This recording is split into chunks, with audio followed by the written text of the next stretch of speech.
Thank you, Terry, and it gives me great pleasure to be here. Usually my audience consists of very hungover 20-year-olds, and I'm trying to teach them RevPAR. It's not the easiest thing. So it's always delightful to be at these sorts of events where people do genuinely seem interested and not forced to be there by their mummies. So we were asked by the Ulster University Business School, were asked by Tourism NI to undertake thanks. And again, we don't usually have mics, I rely on my voice, so if I'm too loud, I'm being assured I'll be turned down. And the students would love that button. The Tourism Industry Engagement Report was completed by ourselves, and it was based on research we undertook in February 2018. And using a number of different mailing lists, including Tourism NI own mailing lists, councils and so on, we issued an electronic survey to businesses across the tourism, hospitality and leisure sector in Northern Ireland. And we received 250 completed surveys back. The split of the responses reflect the composition of the sector, so a large percentage were related to accommodation. There were a number then that categorised themselves as other and so on.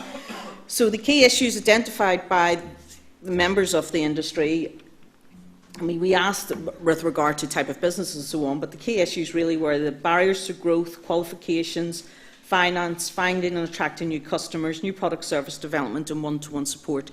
And some of those key themes that came out of our research are now reflected in the different masterclasses that are going to be offered by Tourism NI. So what the survey found and what our research indicated was that, and as you all well know, the tourism sector is very much different from all other sectors in Northern Ireland. We're different from manufacturing, we're different from pharmaceuticals and so on. So development of a tourism sector does not sit easily with regard to the sort of initiatives out there within that wider enterprise development support.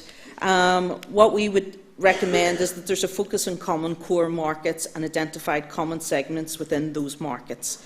So recognising that tourism businesses can't be all things to all customers, the sector needs to be geographically diverse as well as market and product diverse. Furthermore, this requires an industry that is committed and ambitious for growth, which you all are, but likewise then the onus is on Tourism Northern Ireland also to be focused, committed and ambitious for growth as well. And I think from reading strategies and so on, Tourism and I have clearly set their stall that they are committed for growth. They're keen to see the potential for tourism in Northern Ireland to reach its full potential. And you just even have to compare the percentage of GDP and GDP related to tourism in Northern Ireland as opposed to Wales, where it sits at around 14%. That there is potential, vast potential within the tourism industry in Northern Ireland.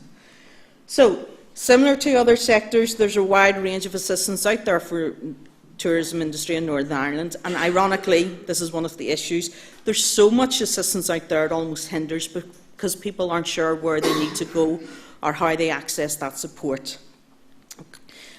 This confusing environment therefore means that development of the tourism industry requires leadership from the industry itself, yourselves, as well as Tourism NI.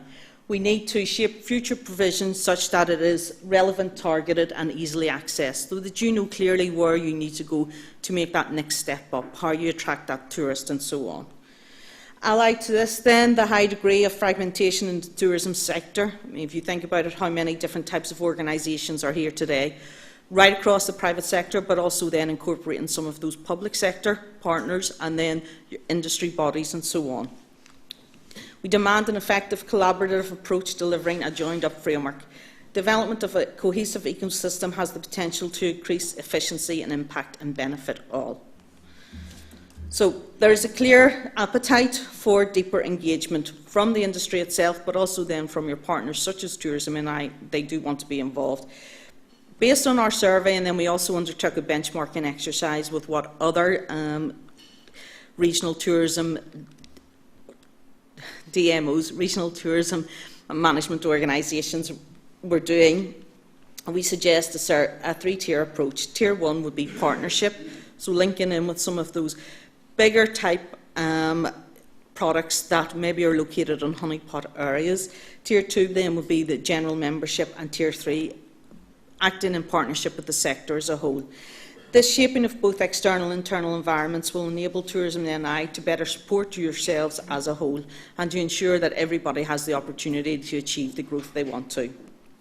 We find there is an immediate need for the business support ecosystem to help businesses in the following key areas. So skills and qualifications of owners and senior managers, increasing start-up rates, skills supply. We all know the skill shortage facing the industry. I was given a statistic the other day that there is 29,000 unemployed people and there's 30,000 job opportunities in the hospitality sector by 2020. So even if the hospitality and tourism industry employed every unemployed person in Northern Ireland, would still be 1,000 people short. There is a real clear need for skills. There's a real skills shortage and there's a need for a response from government in whatever shape that may take. And who knows, by the time I finish this speech, I could have been appointed Brexit Secretary. So there is a real need for government in whatever shape, whether it's councils or if we ever get Stormont back, to address this skills shortage. Growth programmes and finance, finding and attracting new customers, leadership and management, new product development and one-to-one support. So next steps then. Really, Tourism and I are going to take on more of a strategic leadership role, and they're already doing that with this new initiative, this sort of TED, Tourism Enterprise and Enterprise Development. The leadership focus then on skills and qualifications of senior leaders. What is it that senior leaders within the industry need? How then do they access that assistance? Skills supply, start-up rates, growth programmes, the customer management model and product development, new ways of working. So at this stage, I usually ask students if they have any questions, and they all put their heads down and desperately just want to rush out the door. But I am happy to take any questions if there are any at this stage. Yes? Is all this accessible online at the minute, or is it still in infrastructure? I know the slides are being made available. I'll just check with Tourism NI. Are you making the report as well as a whole available online? It's not published just yet, but I'll check that out for you. Okay, thank you. Okay, so the exam will be... That usually scares the students too. Thank you.